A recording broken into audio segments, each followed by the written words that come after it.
اعوذ باللہ من الشیطان الرجیم بسم اللہ الرحمن الرحیم رب اشرح لی صدری ویسر لی امری واحلل عقدۃ من لسانی یفقہوا قولی۔ سورہ کہف پڑھ رہے ہیں ہم لوگ آج کل، اس کو سمجھنے کی کوشش کر رہے ہیں۔ آج ہماری آیت نمبر 6 ہے، اس کا ترجمہ پہلے دیکھتے ہیں۔ فَلَعَلَّکَ، پس شاید کہ آپ، باخعٌ، ہلاک کرنے والے ہیں، نفسک، اپنی جان کو، علی آثارہم، ان کے پیچھے، ان لم، اگر نہ، یؤمنوا، وہ ایمان لائیں، بہذا الحدیث، ساتھ اس کلام کے، اسفا، غم کے مارے۔ اسفا مطلب ہوتا ہے جب کوئی کسی کو چھوڑ جائے اور وہ اس کی جدائی کو برداشت نہ کر سکے، اور اس کے جو غم میں جو اس کے جانے کے سبب ہو رہا ہے وہ اس کے دل سے جدا ہی نہ ہو۔ جیسے کہ یعقوب علیہ السلام کا قصہ ہم نے سنا ہے کہ وہ اپنے بیٹے یوسف علیہ السلام کی جدائی کو برداشت نہیں کر پاتے تھے، اور کنٹینیوس اس کی تکلیف ان کو محسوس ہوتی رہتی تھی۔ اسی طرح نبی صلی اللہ علیہ وسلم اہل مکہ کا حق کو چھوڑ جانے کا یہ جو طریقہ تھا ان کا، کہ پیارے نبی صلی اللہ علیہ وسلم جب کلام لے کر آئے اللہ تعالیٰ کا تو وہ حق تھا اوبیسلی، لیکن اہل مکہ جو ہے اس کو ماننے سے انکار کرتے رہتے تھے، تو اس کا انہیں بہت زیادہ غم ہوتا تھا۔ حالانکہ نبی پہ کیا ذمہ داری ہوتی ہے، ان کے اوپر جو بھی نبی ہیں ان کے اوپر ذمہ داری یہ ہوتی ہے کہ وہ صرف پیغام اللہ تعالیٰ کا پہنچا دیں، اور ہدایت دینا اور حساب کتاب لینا یہ کس کا کام ہے؟ یہ اللہ تعالیٰ کا کام ہے۔ لیکن اہل مکہ وہ ماننے کو تیار نہیں تھے، اور کسی کو یا کسی چیز کو نہ ماننے کے دو لیول ہوتے ہیں۔ پہلا یہ کہ کوئی آپ کو ہی نہ مانے، اور دوسرا لیول یہ ہوتا ہے کہ وہ آپ کی حق بات کو ہی نہ مانے۔ تو نبی صلی اللہ علیہ وسلم کو تو لوگ پہلے سے ہی کہتے تھے کہ وہ صادق ہیں، سچ بولنے والے ہیں، امین ہیں، امانت دار ہیں، یعنی ان کی بہت عزت تھی۔ شروع سے لوگ انہیں دیکھ رہے تھے کہ وہ با اخلاق انسان تھے اور بہت ہی اچھے تھے۔ لیکن جب وہ کلام لے کر آئے، اللہ تعالیٰ کا کلام، تو اس کلام کو جو کہ حق تھا، اللہ تعالیٰ کی طرف سے تھا، بالکل سچی اور اچھی بات تھی، تو اس کو ماننے سے لوگوں نے انکار کر دیا۔ تو اس بات کا غم کہ لوگ جو ہے اللہ تعالیٰ کی بات کو نہیں سمجھ رہے، اس کو حق ماننے سے منع کر رہے ہیں، اس کا غم نبی کو اتنا زیادہ تھا کہ اللہ تعالیٰ یہاں خود فرما رہا ہے کہ آپ نے جو اتنا غم لے رکھا ہے اس بات کا، اس سے اس بات کا شبہ ہو رہا ہے کہ آپ اس غم میں اپنی جان کو ہی کھو دیں گے۔ یہ جو تکلیف آپ نے اٹھا رکھی ہے اپنے دل پر کہ وہ لوگ ایمان نہیں لا رہے ہیں اللہ کے کلام کے اوپر، تو اس نے آپ کو ہلاکت کے قریب تک پہنچا دیا ہے۔ اب ہم سوچیں کہ ہمیں کس بات کا غم ہوتا ہے کہ لوگ اللہ کی بات نہیں مان رہے، اس بات کا غم ہمیں ہوتا ہے کیا؟ اس بات کی ہمیں فکر ہوتی ہے کیا؟ ہم اس لیول کی لوگوں کی خیر خواہی کرتے ہیں، ان کے لیے اتنا پریشان ہوتے ہیں کہ وہ لوگ گمراہ ہو رہے ہیں اور اللہ کے کلام سے نصیحت حاصل نہیں کر رہے ہیں، لوگ قرآن سے اتنے دور ہیں؟ ہمیں کس بات پہ زیادہ تکلیف ہوتی ہے؟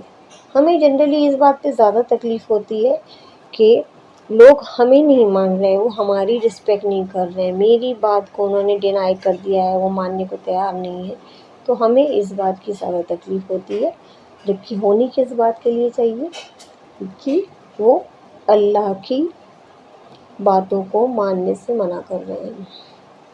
تو جو سب سے سپیریئر لیول ہے وہ کس بات کا ہونا چاہیے کہ حق بات کیا ہے۔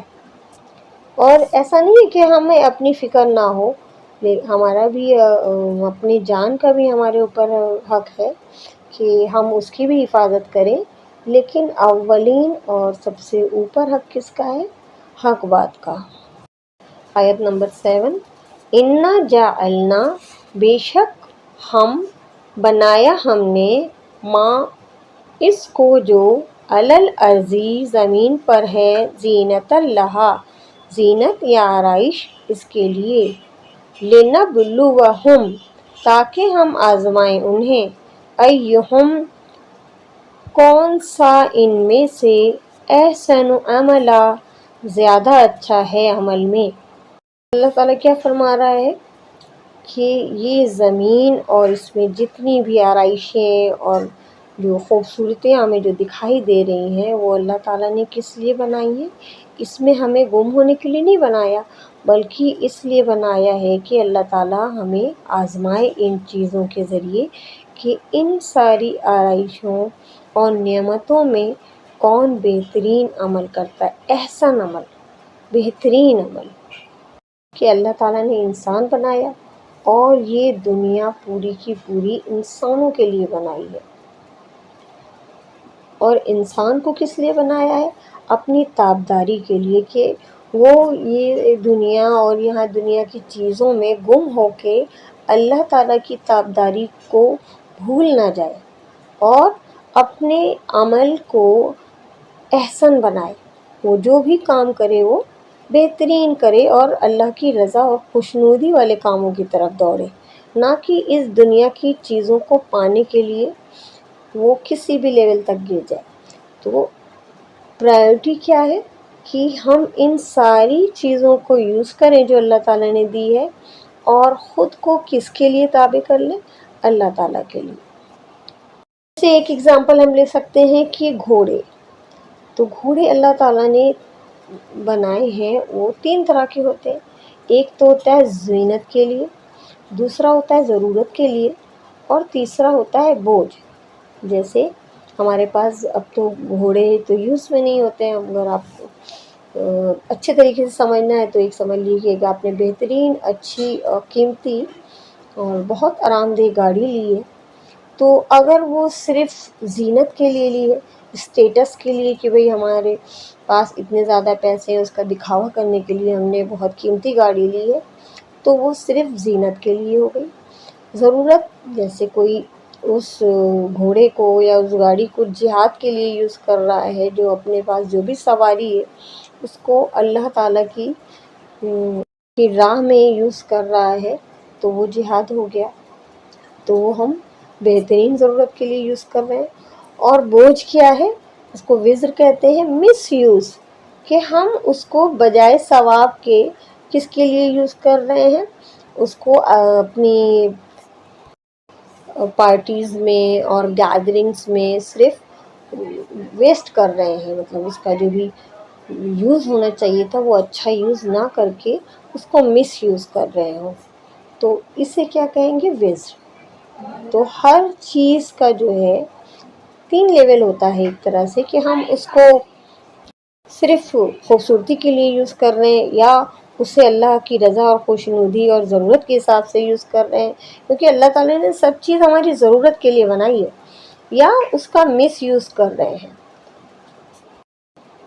جس طرح جو جہاد کے لیے گھوڑا یوز ہوتا ہے نا، اس کی لیت بھی کہا جاتا ہے کہ نام اعمال میں تولیا جائے گا، یہ وہ کتنی گندی چیز ہے، لیکن وہ جب ہم اللہ کے راستے میں اللہ کی رضا کے لیے یوز کر رہے ہیں تو اس کے لیڈ کی بھی اتنی امپورٹنس ہوگی کہ وہ ہمارے اعمال کو وزنی بنانے میں ہیلپ فل ہوگا۔ احسن عمل سے مراد ہے کہ ہر چیز جو ہے وہ کوالٹی میں اچھی ہونی چاہیے، اخلاص والی ہونی چاہیے، یہ نہ ہو کہ ریاکاری ہو، دکھاوا ہو، اور ہم جو بھی عمل کریں وہ صرف اور صرف اللہ کے لیے ہو۔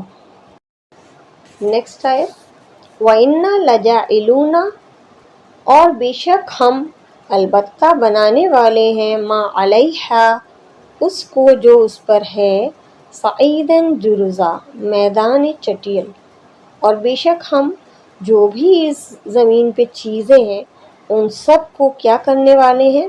ایک بالکل سپاٹ میدان میں چینج کرنے والے ہیں۔ یہ خوبصورت بلڈنگز، یہ گاڑیاں، یہ شاپنگ مالز، یہ خوبصورت ہل اسٹیشنز جہاں ہم گھومنے جاتے ہیں کبھی، یہ سونے چاندی کے بہت سارے زیورات جو جس کے لیے لڑائی ہو جاتی ہے لوگوں میں، اور زمین جائیداد، یہ ساری چیزیں جس کے لیے ہم جدوجہد کر رہے ہیں دنیا میں. اب جنرلی ہماری جدوجہد کس لیے ہے؟ پیسہ کمانے اور اس کا یوز، یہ سب چیزیں خریدنے کرنے کے لیے. بس یہی ہے کہ ہم چاہتے ہیں کہ ہم زیادہ سے زیادہ امیر ہو جائیں اور ساری آرائش دنیا کی جو ہے وہ ہم اکٹھا کر لیں اپنے پاس. تو اللہ تعالیٰ کیا فرما رہا ہے کہ یہ ساری چیزیں ہم نے اس لیے بنائیں کہ ہم تمہیں آزمائیں کہ ان سب کے باوجود تم میں سے بہترین عمل کون کرتا ہے. ان سب کا یوز صرف اپنی دنیا بنانے کے لیے کر رہا ہے، یہ اللہ کی رضا اور خوشنودی والے، ریاکاری سے پاک، اخلاص والے عمل کرنے کے لیے کر رہا ہے. اور یہ سب جسے تم بہت سمجھتے ہو، یہ سب اللہ کی نظر میں کچھ نہیں ہے. کہتے ہیں اس پوری دنیا اور دنیا کا جو ساز و سامان ہے وہ اللہ کی نظر میں ایک مچھر کے پر کے برابر بھی اوقات نہیں رکھتا. تو یہ سب اللہ تعالیٰ کے لیے کوئی بھی امپورٹنس نہیں رکھتا، جس کے لیے ہم پوری لائف لگا دیتے ہیں. دنیاوی تعلیم حاصل کرنے کے لیے ہم کتنے سال لگاتے ہیں، اور قرآن کی تعلیم حاصل کرنے کے لیے، قرآن کو سمجھنے کے لیے کتنا وقت لگاتے ہیں. اور جب ہم نے سمجھا ہی نہیں تو ہم عمل کب کریں گے؟ تو ہمیں یہ سوچنا چاہیے کہ یہ جو ہم نے امپورٹنٹ بنا رکھا ہے، کیا وہ امپورٹنٹ ہے بھی اللہ کے نظر میں؟ تو ہم کو اپنے اعمال بہترین بنانے، احسن کرنا ہے.